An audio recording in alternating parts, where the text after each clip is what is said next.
आज का टॉपिक बहुत ही इंटरेस्टिंग दोस्तों अगेन होने वाला है। किसी पर्टिकुलर शब्द से पहले आके उसी को एम्फसाइज करेंगे। Only Ram can teach this. I never said you stole my purse. मैंने कभी नहीं कहा कि तुमने मेरा पर्स चुराया। मतलब मैंने नहीं कहा तो किसी और ने कहा होगा।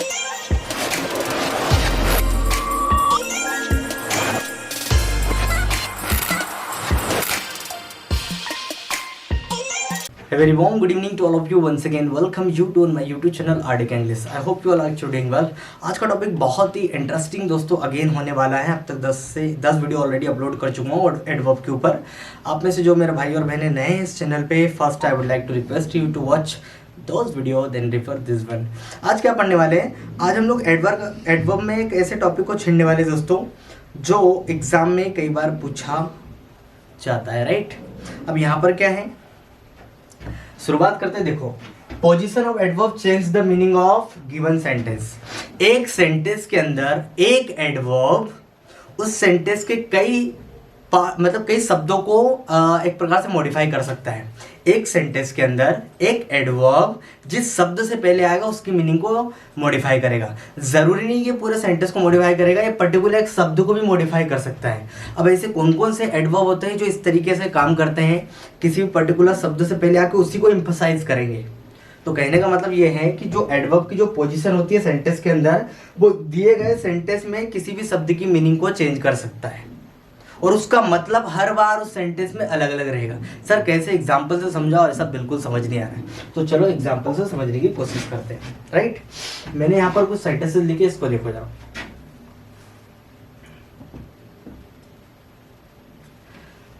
देखो सेंटेंस है मेरा, only Ram can teach English. Only Ram can teach English. तो मेरा एम्फसाइज किस पे? देखो ये कुछ शब्द होते हैं, देखो एक ओनली होता है, नेवर होता है ना, जस्ट होता है, ऑलमोस्ट होता है, ठीक है ना। उसके बाद में हार्डली भी होता है, स्कार्सली भी होता है। ये सारे शब्द इस तरीके से रोल निभाते। पहले समझ लो, आप खुद समझ जाओगे। देखो बाकी जो फ्रिक्वेंटली पूछे जाते हैं ना, ये ज्यादातर ट्रेंडिंग में चलते हैं, ज्यादा इनसे ही बनती है गलती ज्यादातर, राइट। ओनली और नेवर से बनती है। पहले समझ लेते हैं सेंटेंस में मतलब क्या है। Only Ram can teach English. मान लो एक ग्रुप बैठा है 50 लोगों का और मैं बोल रहा हूँ only Ram can teach English. सिर्फ इस ग्रुप में राम पढ़ा सकता है, सिर्फ राम पढ़ा सकता है, बाकी का पता नहीं। सिर्फ राम क्या कर सकता है? पढ़ा सकता है, बाकी का पता नहीं। जैसे बोलो ना, only Ram can play cricket. सिर्फ राम क्रिकेट खेल सकता है, बाकियों का पता नहीं। तो यहाँ पर मेरा एम्फसाइज किस पे, ओनली किस पे एम्फसाइज कर रहे हैं? ये सब्जेक्ट को एम्फसाइज कर रहा है, राइट। अगले सेंटेंस में मैंने ओनली की पोजीशन को बदल दी। देखो किसी दूसरे शब्द को एक प्रकार से वो एम्फसाइज करेगा। अब जैसे एम्फसाइज में बोल रहा हूँ ना, कुल मिला के ये सेंटेंस के अंदर एम्फसाइज ही करते हैं पर्टिकुलर शब्द जिस पे मुझे एम्फसाइज करना है। सेंटेंस के अंदर जिस बात पे, जिस मुद्दे पे, जिस पॉइंट पे मुझे एम्फसाइज करना है, तो एडवर्ब में उससे पहले लगा दूंगा। जैसे मैंने कहा, Ram can only teach. Ram सिर्फ पढ़ा सकता है, बोल सकता है इसका पता नहीं, कोई और सब्जेक्ट पढ़ा सकता है इसका पता नहीं, राम सिर्फ पढ़ा सकता है। चलो कुछ और एग्जाम्पल से उसको बेहतरीन तरीके से समझने की कोशिश करते हैं। देखो यहाँ पर मैंने फिर लिखे कुछ sentences. Only he stole my purse. सिर्फ उसने मेरा पर्स चुराया। किसी और की बात नहीं कर रहा हूं, सिर्फ उसने चुराया, सिर्फ उसने मेरा पर्स चुराया। तो कहीं ना कहीं किसको मतलब किसको एम्फसाइज कर रहा है? सब्जेक्ट को एम्फसाइज कर रहा है। ओनली वर्ड, ओनली आपका एडवर्ब है, right. He only stole my purse. सिर्फ उसने चुराया। क्या बोल रहा है? सिर्फ उसने चुराया। अब और दूसरी चीजों पे वो फोकस नहीं कर रहा है, सिर्फ उसने चुराया। अब वो लेके गया या नहीं गया इससे कोई फर्क नहीं पड़ता, बस उसने चुराया। बात किस पे, मतलब कौन सी बात में फोकस कर रहा हूँ? सिर्फ चुराने वाली बात पर फोकस कर रहा हूँ। ही ओनली स्टोल। सिर्फ उसने चुराया सर, है ना। इधर देखो क्या फोकस कर रहा है वो, he stole only my purse. उसने सिर्फ मेरा पर्स चुराया, कुछ और नहीं चुराया। जैसे मेरे पास कोई अगर लेडी है, अगर उसने ज्वेलरी पहनी हुई है ना, और भी आभूषण जो अपने वस्त्र पे धारण किए हुए हैं, तो वो ये कहना चाह रही है कि उसने मेरा पर्स चुराया। यार और भी तो चीजें थी, दिल भी तो था, वो भी चुरा सकता था, लेकिन उसने सिर्फ क्या किया? सिर्फ पर्स पे फोकस किया है। तो यहाँ पर देखो फोकस मेरा किस पे है? पर्स पे है। तो देखो मैं वही बोल रहा हूँ कि जो एडवर्ब होता है, जिस शब्दों को मुझे क्या करना है? एम्फसाइज करना है, उसके सामने लगा दो वो उसी की मीनिंग को क्या करेगा, चेंज करेगा।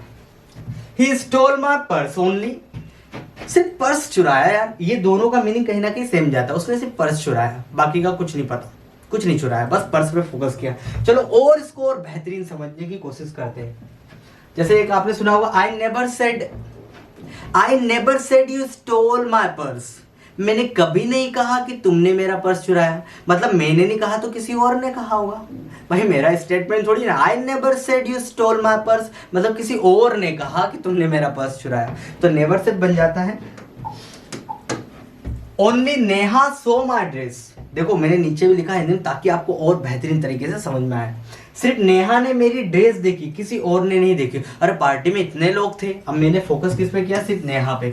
सिर्फ नेहा ने मेरी ड्रेस देखी, बाकी किसी और ने नहीं देखी। पार्टी में इतने लोग थे, बस नेहा ने मेरी ड्रेस देखी, सिर्फ नेहा ने देखा, सिर्फ नेहा ने देखा, सिर्फ नेहा पे फोकस हो रहा, सिर्फ नेहा पे फोकस हो रहा, राइट। इधर देखो, Neha only so my dress, Neha ने सिर्फ देखी क्या, ड्रेस, कुछ कहा नहीं, कुछ कॉम्प्लीमेंट दिया नहीं, कुछ बोला नहीं, कोई तारीफ नहीं की, सिर्फ उसने देखा। अब फोकस मेरा किस पे है, सिर्फ देखने पे फोकस है। इस पे किस पे था, सिर्फ नेहा पे था। तो देखो वही कहानी कि जिससे पहले लगाओगे आप उसी को एम्फसाइज करेगा। तो यहाँ पर सिर्फ देखने पे फोकस है, कुछ तारीफ नहीं की, कुछ कहा नहीं, कुछ बताया नहीं। तीसरा सेंटेंस देखो, Neha so only my dress. अब पार्टी में इतने सारे लोग थे यार, उन सभी लोगों में सिर्फ मेरी ड्रेस देखी यार, ये क्या बदतमीजी। अब मैं यहाँ फोकस किस पे कर रहा हूँ, ओनली ड्रेस पे, ठीक है ना। नेहा ने सिर्फ मेरी ड्रेस देखी, किसी और की नहीं देखी। अब पार्टी में इतने लोग थे, अतरंगी टाइप कपड़े पहने हुए थे, तो उन सभी लोगों में से उसने सिर्फ मेरी ड्रेस देखी। सिर्फ क्या करा, सिर्फ मेरी ड्रेस देखी। अब यहाँ फोकस किस पे, ड्रेस पे। और आगे देखते हैं, Neha so my only dress, एकमात्र ड्रेस थी वो भी देख ली। नेहा ने मेरी एकमात्र ड्रेस थी वो भी देख ली। अब यहां पर किस पे फोकस है, सिर्फ ड्रेस के ऊपर, right. Neha so my dress only.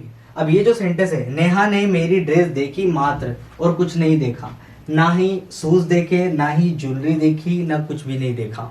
अगर मैं यहाँ पर ओनली लास्ट में लगाता हूँ, कहीं ना कहीं ये मीनिंग सेम जाता है, लेकिन इसमें थोड़ी सी चीज़ और ऐड हो जाती है। Neha so my dress only, तो नेहा ने मेरी ड्रेस देखी। मैं कोई गर्ल्स है जो बोल रही कि मैं ज्वेलरी पहनी हुई थी, और उसके बाद में दूसरी चीज़ें आभूषण पहने हुए थे, उसने सब उन सब में क्या देखा, सिर्फ मेरी ड्रेस को देखी। आई होप मेरा पॉइंट आपको क्लियर हो रहा होगा। तो ये याद रखना, ये जो एडवर्ब होते हैं क्या करते हैं, सेंटेंसेस की मीनिंग को चेंज करते चले जाते हैं, ठीक है ना। अब देखो नेवर, ये कुछ मैंने एक्सरसाइज लिखी जो 2011 या 10 में एक एक्सरसाइज आई थी, SSC CGL Tier 2 की शायद, है ना, एग्जैक्ट नहीं पता मुझे, लेकिन ये आया हुआ क्वेश्चन है। पहले ये सेंटेंस को देखो, I never remember to have said so. I never remember to have said so, मुझे याद नहीं कि ऐसा मैंने कभी कहा। मुझे कभी याद नहीं कि मैंने ऐसा कहा। मुझे कभी याद नहीं कि मैंने ऐसा कहा। मुझे कभी याद नहीं ऐसा मैंने ऐसा कहा। मुझे कभी याद नहीं कि मैंने ऐसा कुछ कहा। या क्या बदतमीजी यार, कभी याद नहीं। अरे या तो याद होगा या याद नहीं होगा, कभी याद नहीं होगा, कौन सी बदतमीजी। हाँ, तो यहाँ पर जो बेटा जो नेवर है ना, इसका प्लेसमेंट गलत है। आपका इसका प्लेसमेंट सही रखना पड़ेगा। आई नेवर रिमेंबर, मुझे कभी याद नहीं है। अरे ये कौन सी बदतमीजी, तो भैया इसको यहाँ रखना पड़ेगा, ठीक है ना। क्या हो जाएगा correction, I remember never to have said so. मुझे याद है कि मैंने कभी नहीं कहा। मुझे याद है कि मैंने ऐसा कभी नहीं कहा। तो नेवर की देखो पोजीशन को आपको बदलना पड़ेगा। अगर शुरू में रख दिया तो बदतमीजी हो जाएगी कि आई नेवर रिमेंबर, मतलब मुझे कभी याद नहीं है। अरे यार भाई, या तो याद होगा या याद नहीं होगा। कभी याद नहीं हुआ, कौन सी बदतमीजी। तो आपको क्या करना पड़ेगा, इसका प्लेसमेंट को यहाँ रखना पड़ेगा। अब सही है, ग्रामेटिकल करेक्ट, राइट। एक बहुत ही खूबसूरत सा सेंटेंस आया है, ये देखो, a soldier is never taught to fight in a cowardly manner. सैनिक को कभी नहीं सिखाया जाता कायरता से लड़ना। अरे सिखाया जाता है भाई साहब, कभी नहीं सिखाया जाता। ये कौन सी बदतमीजी है। सोल्जर को सिखाया जाता है कि कैसे नहीं लड़ना है, कायरता से नहीं लड़ना है, ठीक है ना। तो यहाँ पर नेवर का प्लेसमेंट गलत है। इसमें आप ये कहना चाह रहे हो कि सोल्जर को कभी सिखाया नहीं जाता। अरे उसको सिखाया जाता है कि कैसी सिचुएशन में कैसे डिसीजन लेना है, कैसे लड़ना है, ठीक है ना, घुटने नहीं टेकना है। तो ये तमाम प्रकार की चीज़ें आपको पता है कि आर्मी की ट्रेनिंग इतनी सख्त और रिगिड होती है कि वो बिना अपने जो हेड है उससे पूछे कोई भी फैसला नहीं ले सकते। समझ में आ रहा है? इतना आसान नहीं है आर्मी मैन बनना मेरा भाई, बहुत वहाँ पर स्ट्रिक्टली आपको फॉलो करना पड़ता है, हार्ड एंड फास्ट रूल होते हैं वहाँ पर, स्ट्रिक्टली आपको फॉलो करना रहता है। अगर गलती की तो आपको कोर्ट मार्शल हो जाता है, राइट? तो soldier is never taught, soldier को कभी नहीं सिखाया जाता, गलत, सोल्जर को सिखाया जाता है। अ सोल्जर इज टॉट, सिखाया जाता है, नेवर यहाँ लिखना है आपको, never to fight in a cowardly manner, सिखाया जाता है कि कभी भी कायरता से ना लड़े।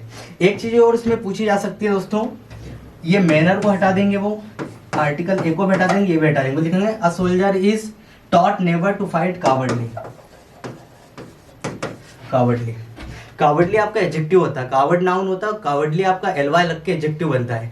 अगर आपको इसको एडवर्ब की तरह इस्तेमाल करना है तो आपको लिखना पड़ेगा इन अ कावर्डली मैनर, ये भी गलती पूछी जाती है। आई होप मेरा पॉइंट आपको क्लियर हो गया होगा। If you have any doubt regarding to this chapter you can drop your comment in a comment box. तब तक के लिए till then keep practising, have fun. Jai Hind everyone.